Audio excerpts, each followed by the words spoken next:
Grandma's Secret Recipe. In a charming cottage, there lived a young boy named Daniel and his grandmother, Grandma Evelyn.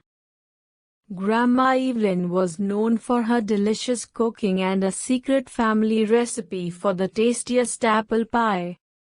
One sunny afternoon, Daniel decided to surprise his family by baking an apple pie just like Grandma Evelyn's.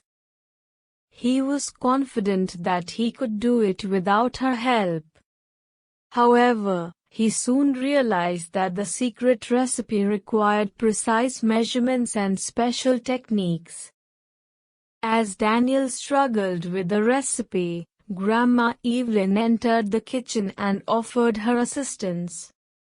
She shared the secret tips and measurements with him, and together they baked a scrumptious apple pie.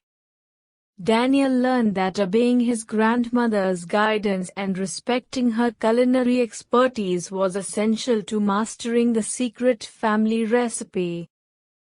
Moral of the story: Daniel's story teaches us that obeying our grandparents' guidance and respecting their expertise can help us learn valuable skills and traditions. Like, share, subscribe for more new bedtime stories.